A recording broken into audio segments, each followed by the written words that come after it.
মামি জি কেমন আছেন? ভালো। আসার জন্য খবর পাঠালেন কেন?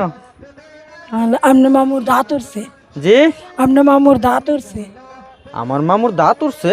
জি মামু মামু এই বয়সে দাঁত পড়ার কথা, আপনার নাকি দাঁত উঠছে? মামু আমার শুরু উঠছে, জি আমার শুরু উঠছে। আপনার ছোট ছেলে? মাশাআল্লাহ, আপনার ছেলে দাঁত উঠে গেছে। জি এটা তো খুশির সংবাদ।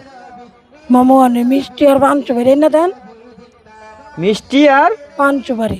মিষ্টি আর পান সুপারি এনে দেবো? জি মামি জি মিষ্টি আর পান সুপারি দিয়ে কি করবেন? মানুষে খায়া দোয়া করবো।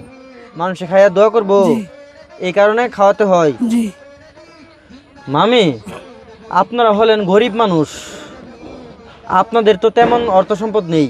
জি আপনারা নিজেরা দোয়া করলেই চলবে, মানুষদেরকে খাওয়ায় দোয়া করা লাগবে না। আপনার এই ছেলে মেয়েগুলির যখন দাঁতুর ছিল তখন খাওয়াইছিলেন? না মামু, তখন খাওয়াননি কেন? এবার আপনি আসলেন না। ওই সময় আমি ছিলাম না, জি না তাই ওই সময় খাওয়ানোর প্রয়োজন ছিল না। জি না এখন আমি আছি, জি। এখন খাওয়াতে হবে। জি এই যে এই পরামর্শগুলি কে দেয় আপনাদেরকে? মানছে যে মানুষে। মানুষে জি কি বলে? মানুষে আমার ভূতের মানি করছে, দাঁত উঠছে, মিষ্টি খাওয়া না করে, পান সুপারি খাওয়া না করে।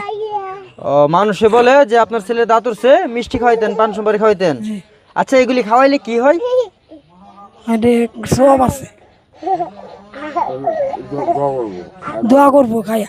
মানুষের দোয়া কাজে লাগতেও পারে, নাও লাগতে পারে। আপনারা দুজনে দোয়া করবেন আপনার ছেলের জন্য, তাহলেই চলবে।